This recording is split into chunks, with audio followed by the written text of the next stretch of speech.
Inverse trigonometric functions.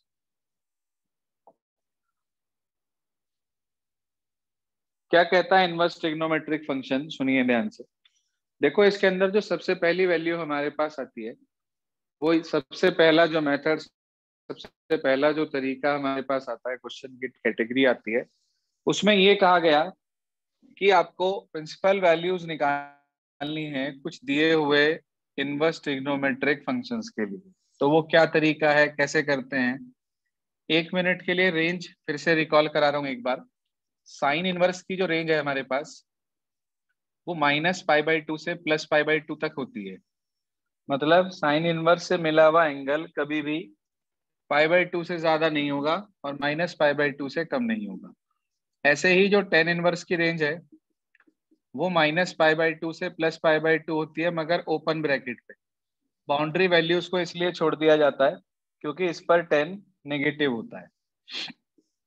इसके साथ साथ कॉसेक इनवर्स की जो रेंज है, वो -π/2 से लेकर +π/2 तक होती है, जिसमें हम जीरो को एक्सक्लूड कर देते हैं क्योंकि कॉसेक जीरो की वैल्यू हमारे पास नॉट डिफाइंड होती है। तो यदि आप ध्यान दें, इन तीन इनवर्स ट्रिग्नोमेट्रिक फंक्शन की जो रेंज है, वो -π/2 से +π/2 तक है, यानी कि यहां से लेकर और यहां तक। ये फर्स्ट क्वाड्रेंट और फोर्थ क्वाड्रेंट। फोर्थ क्वाड्रेंट भी सिर्फ और सिर्फ क्लॉकवाइज, एंटी क्लॉकवाइज नहीं। एंटी क्लॉकवाइज तो वो 270 से भी आगे बैठेगा। ये तीन एक जैसी रेंज है इनकी लगभग। इसके अलावा जो बताया था मैंने आपको, कॉस इनवर्स की रेंज जो कि 0 से पाई होती है। इसी तरीके से कॉट इनवर्स की रेंज, ये भी 0 से पाई होती है। बस ये क्लोज्ड इंटरवल, ये ओपन इंटरवल। उसके बाद सेक इनवर्स की रेंज जो कि 0 से पाई होती है, लेकिन बीच में हम π/2 को डिस्कार्ड कर देते हैं क्योंकि सेक π/2 नॉट डिफाइंड देता है, इस वजह से। इन तीनों की जो रेंज है वो मिलती जुलती है, 0 से लेकर पाई तक, यानी कि फर्स्ट और सेकंड क्वाड्रेंट। आप ध्यान दीजिए कि सिर्फ और सिर्फ पहला क्वाड्रेंट कवर हो रहा है, दूसरा क्वाड्रेंट कवर हो रहा है और चौथा क्वाड्रेंट कवर हो रहा है क्लॉकवाइज। ना तो इसमें थर्ड क्वाड्रेंट आ रहा है, ना इसमें थर्ड क्वाड्रेंट आ रहा है। इसका मतलब 180 से ज्यादा वैल्यू कभी नहीं आएगी। अब इस चीज को आपको दिमाग में रखना है, तो उसके बिहाफ पर मैं आज आपको पहली एक्सरसाइज समझा रहा हूं कि आप कैसे करेंगे उसको।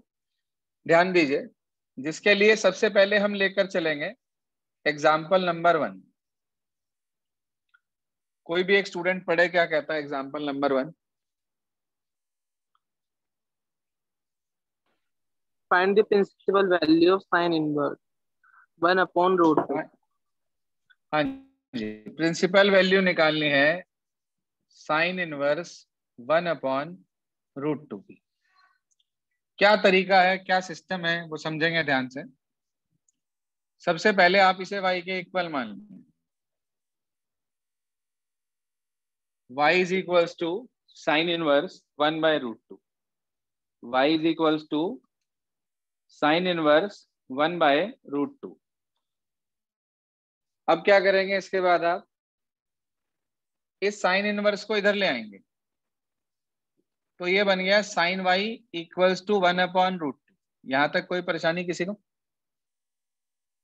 नो। अब इसके बाद दो चीज आपको दिमाग में रखनी है। सबसे पहला, एक तो ASTC रूल, ध्यान से सुन लो, दो चीजें कह रहा हूं मैं। एक तो ASTC रूल और दूसरा मैं आपसे कह रहा हूं range of inverse trigonometric function. हाँ जी, साइन इनवर्स है तो इसका मतलब इसकी रेंज कहां से कहां तक होगी? हाँ जी, और -π/2 से +π/2 तक। कौन कौन से क्वाड्रेंट कवर हो रहे हैं? सर फोर्थ एंड फर्स्ट और फर्स्ट। फर्स्ट एंड फोर्थ, आपने क्या चीज लगाई जिससे फर्स्ट और फोर्थ कवर हुआ? एएसटीसी रूल, नहीं सॉरी रेंज। अगर हम अब एएसटीसी रूल अप्लाई करें, देखो दो चीजें बताई मैंने आपको, नंबर 1 रेंज और नंबर 2 एएसटीसी रूल। तो आप लोगों ने रेंज अप्लाई कर दी और वहां से आपको मिला कि फर्स्ट और फोर्थ क्वाड्रेंट में ये लाई कर रहा है। अब इसके बाद दूसरी चीज जो आपको अप्लाई करनी है वो है एएसटीसी रूल। आप बताओ एएसटीसी के अकॉर्डिंग साइन पॉजिटिव, ये प्लस आ रहा है, साइन पॉजिटिव कहां कहां पे होता है? सर फर्स्ट क्वाड्रेंट, फर्स्ट और सर सेकंड, फर्स्ट और सेकंड जी। एएसटीसी रूल ये कहता है कि फर्स्ट और सेकंड क्वाड्रेंट के अंदर साइन पॉजिटिव होता है। तो मैंने दो चीजें इसके अंदर अप्लाई करी। डबल एरो कौन से क्वाड्रेंट से मिला? Double tick first quadrant. First. इसका मतलब हमारा जो आंसर निकलेगा वो फर्स्ट क्वाड्रेंट से निकलेगा। सर ये जो दो रूल हमने अप्लाई करे हैं, ये दो रूल अप्लाई करने के बाद जो कॉमन क्वाड्रेंट आए दोनों का, वो क्वाड्रेंट हमें इसका आंसर देगा। आप बताइए फर्स्ट क्वाड्रेंट में 1/√2 वैल्यू कहां पर होती है? सर साइन 45 45 मतलब π/4। आप मुझे ये बताइए कि क्या π/4 बिलोंग कर रहा है -π/2 से +π/2 को? अगर ये बिलोंग कर रहा है, ध्यान से सुन लो, अगर ये बिलोंग कर रहा है तब तो आप एडजस्ट कर सकते हो, और अगर ये बिलोंग नहीं कर रहा है तो पहले इसे रेंज में लाना है, तब एडजस्टमेंट होगा। तो इसका मतलब ये एडजस्ट हो गया साइन से साइन, y की वैल्यू π/4 आ गई। y किसकी वैल्यू थी? हाँ जी, y किसे कहा था हमने? साइन इनवर्स, बिल्कुल साइन इनवर्स 1/√2। तो इसका मतलब साइन इनवर्स 1/√2 की वैल्यू π/4 आ गई। कुछ बच्चे कहते हैं सर इतने सारा लिखने की क्या जरूरत थी? भाई साइन इनवर्स 1/√2 है, 1/√2 को साइन π/4 लिख दो, साइन से साइन एडजस्ट, आंसर आ गया। देखो ये तो था कि सीधा सीधा सवाल फर्स्ट क्वाड्रेंट का कि आपको डायरेक्ट आंसर मिल रहा है। कई बार ऐसा होता है कि डायरेक्ट हम उसको एडजस्ट नहीं कर सकते, वहां प्रॉब्लम आती है। जैसे कि अगला एग्जांपल देखते हैं, एग्जांपल नंबर 2 पे चलते हैं मेरा।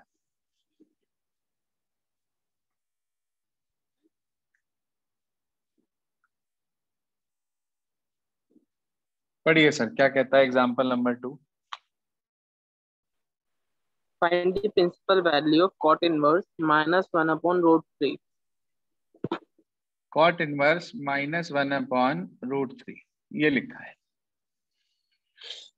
तरीका वही, आपने लेट कर लिया, आपने cot इनवर्स -1/√3 को y के इक्वल लेट कर लिया, इसे उधर ले गए तो cot y की वैल्यू -1/√3 आ गई। दो चीजें बताई थी मैंने आपको, सबसे पहले रेंज और उसके बाद एएसटीसी। हाँ जी, कॉट की रेंज सर 0 से पाई विदाउट बाउंड्री। 0 से पाई, हाँ जी 0 से पाई विदाउट बाउंड्री वैल्यूज। इसका मतलब पहला क्वाड्रेंट और दूसरा क्वाड्रेंट, दो ही तो कवर हो रहे हैं। Yes sir. Sir cot positive आ रखा है ये या कॉट नेगेटिव आ रखा है?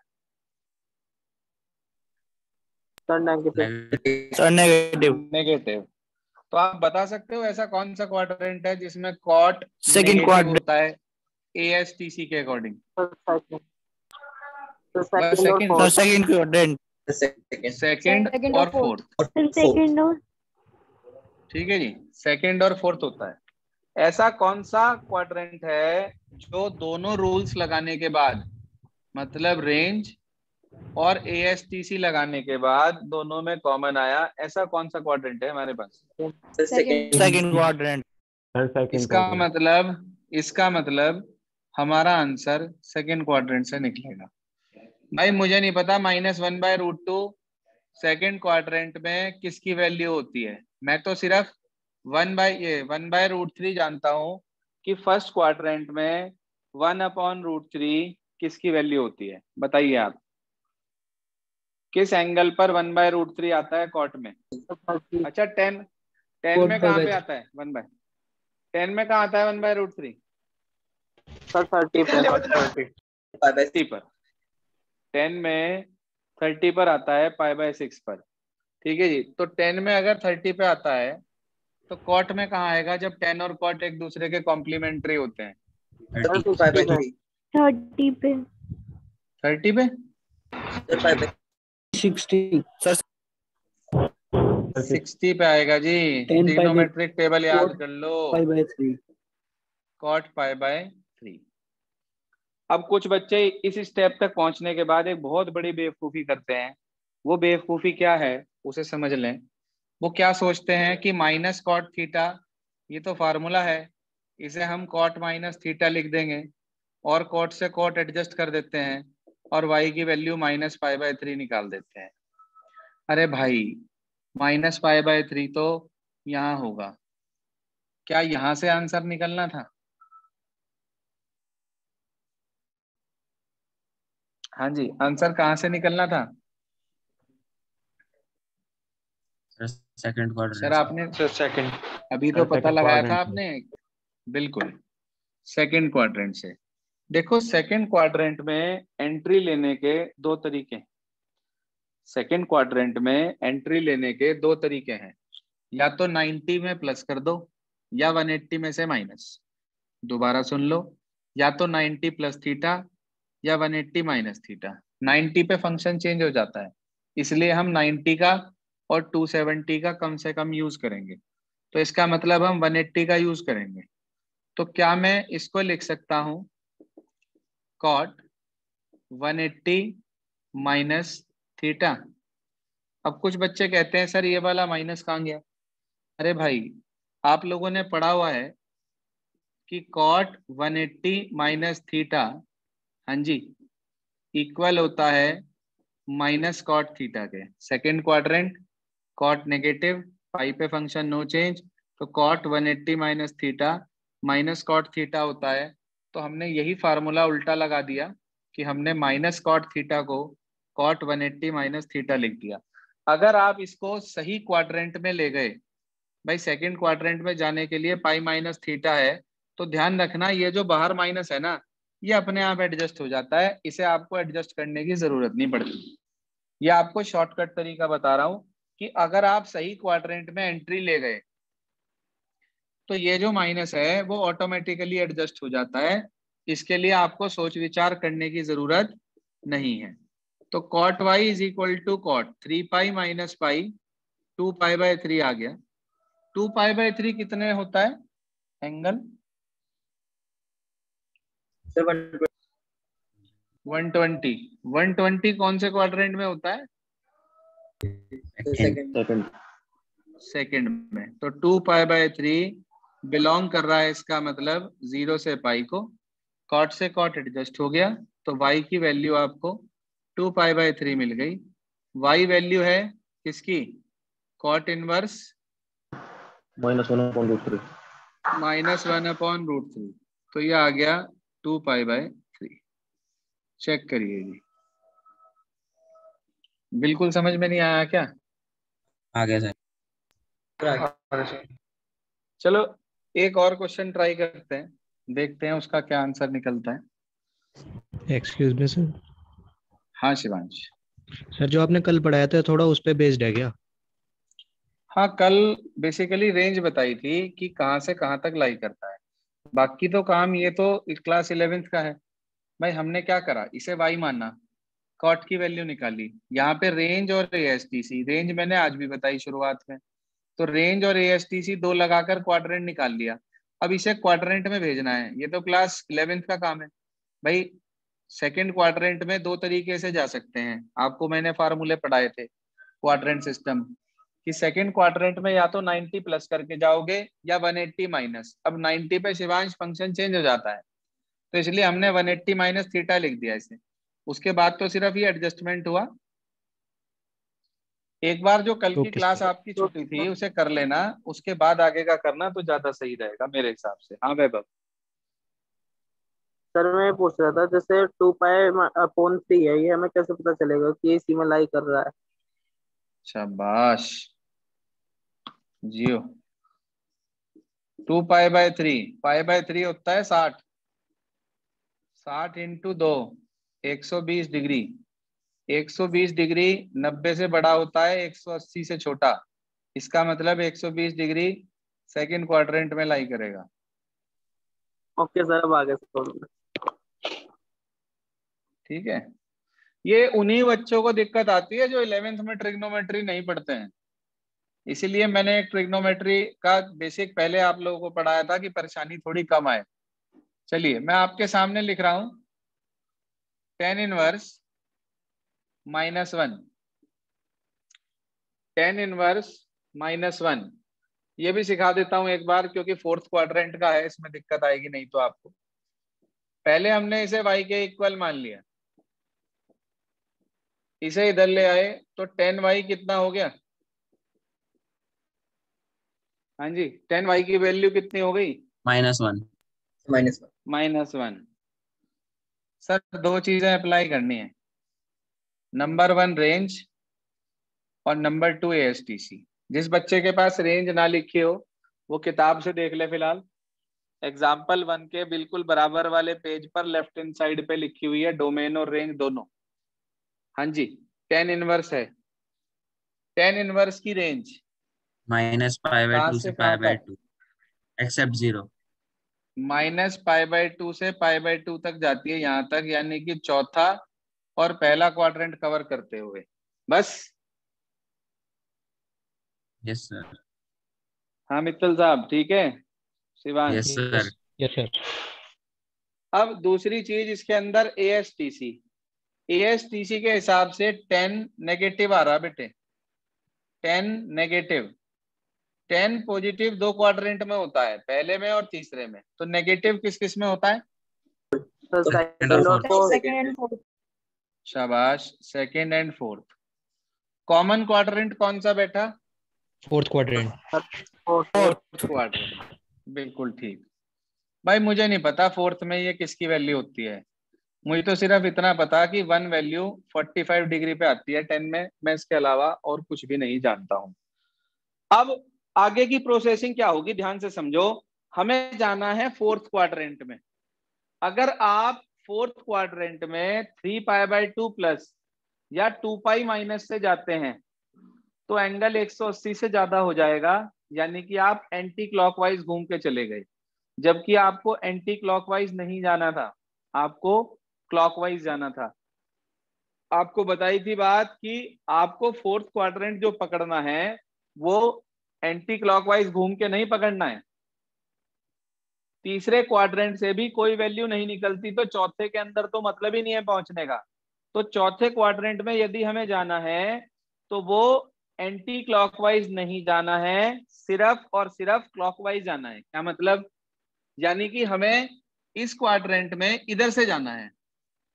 तो उसके लिए आप क्या करोगे? फोर्थ क्वाड्रेंट के लिए ध्यान से सुन लो और याद रखना, हर फोर्थ क्वाड्रेंट में क्या करेंगे आप? इस माइनस को डायरेक्ट अंदर भेज देंगे। -10 थीटा को 10 माइनस थीटा लिख देंगे। फॉर्मूला पढ़ा था आपने?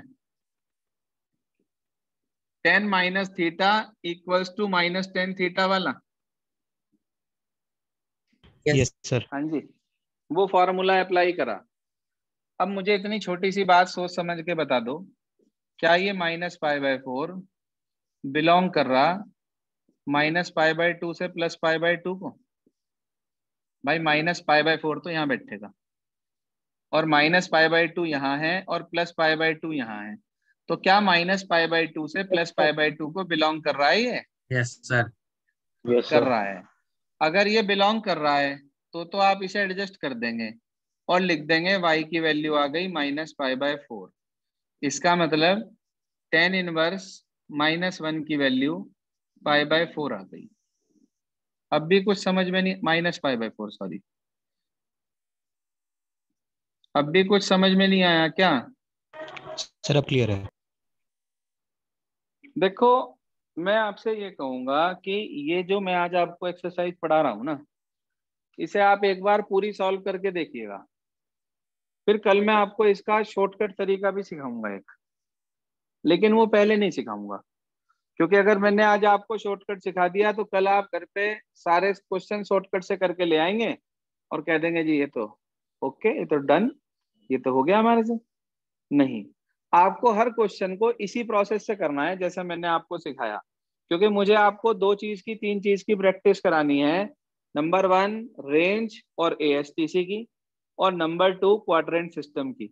अगर आपको इनकी जानकारी नहीं हुई तो आगे बहुत प्रॉब्लम आएगी आपको। तो इसी वजह से मैं आपसे ये कह रहा हूं कि आपको हर एक क्वेश्चन को, जितने भी एक्सरसाइज के अंदर हैं 14-15 question, you have to do each and every question by this particular method only. Is this clear now? Yes, sir. Yes. एक क्वेश्चन और दे रहा हूं, उसे जरा अभी करके देखें और मुझे आंसर बताएं, बहुत तेजी के साथ निकालिएगा। लिख रहा हूं मैं आपके सामने, cos inverse minus half, cos inverse minus half, find out. Sahil mic बंद करें please. cos inverse minus half,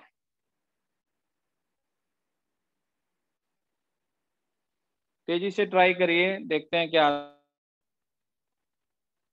देखिए ध्यान से आपने कैसे किया।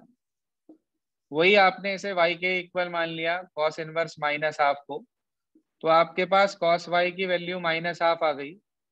माइनस और cos इनवर्स दो चीज हैं, तो cos इनवर्स की रेंज पहला दूसरा क्वाड्रेंट, और cos नेगेटिव सेकंड और थर्ड में होता है।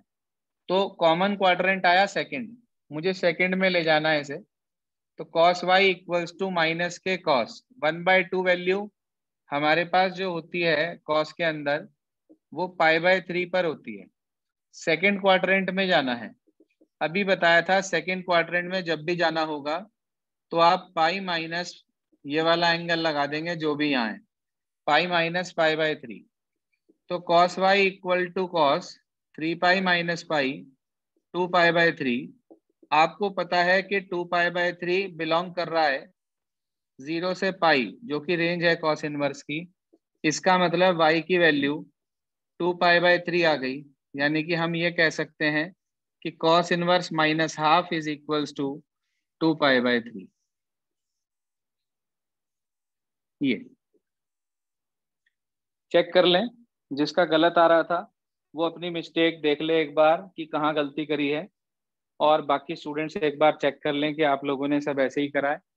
ये जो बराबर में हम ये क्वाड्रेंट बनाकर चलते हैं, इसे एग्जाम में बनाने की कोई जरूरत नहीं है, रफ में साइड में बनाना चाहें तो आप बना सकते हैं। यहाँ तक क्लियर हो गया सभी को? Sir excuse sir. हाँ साहिल, क्या कह रहे हो? सर क्वाड्रेंट में कंफ्यूजन हो रहा है किस बात का बेटे? कि सर कौन से क्वाड्रेंट में माइनस करेंगे और प्लस। देखो मेरी बात सुनो यार, चौथे में जाने के लिए डायरेक्ट माइनस अंदर भेजना है, पहले से आंसर डायरेक्ट मिलेगा, और दूसरे के लिए पाई माइनस थीटा का यूज करना है। बस तीन ही चीजें हैं इसमें पूरी। पहले से डायरेक्ट आंसर मिलेगा, दूसरे के लिए पाई माइनस लगेगा, चौथे के लिए माइनस को अंदर लेके जाना है। इसके अलावा पूरे में और कुछ नहीं है, पूरी एक्सरसाइज में ये तीन ही तरह के क्वेश्चन है साहिल। ठीक है, सबसे पहला काम साहिल क्वाड्रेंट, सुनो, सबसे पहला काम है साहिल क्वाड्रेंट सेलेक्ट करना। क्वाड्रेंट सेलेक्ट करने के लिए दो चीज देखनी होती है। नंबर 1 तो रेंज, रेंज किसकी? जो भी इनवर्स फंक्शन है, कॉस इनवर्स। कॉस इनवर्स की रेंज होती है 0 से पाई, यानी कि पहला दूसरा। 0 से पाई मतलब पहला और दूसरा। और फिर कॉस का एएसटीसी, कॉस नेगेटिव है, कॉस नेगेटिव होता है सेकंड क्वाड्रेंट में और थर्ड क्वाड्रेंट में। तो क्वाड्रेंट कौन सा मिला? सेकंड। सेकंड के लिए हमेशा पाई माइनस थीटा का यूज करना है, ये ध्यान रखना, कभी गलती नहीं होगी, सारे क्वेश्चन परफेक्ट हो जाएंगे। कुछ क्लियर हुआ साहिल? यस सर हो गया। एक बार कोशिश करेंगे आज सभी स्टूडेंट, अगर कल बाई चांस फिर भी नहीं होता है तो कोई बात नहीं, हमारे पास इसका शॉर्टकट मेथड भी है, वो मैं आपको बताऊंगा, मगर पहली कोशिश ये रहेगी सभी इससे करके देखें। क्लियर है यहाँ तक? होमवर्क है करना होता है। वो बता देंगे बाद में। होमवर्क 2.1 पूरा करना है आपको आज। होमवर्क में 2.1 पूरी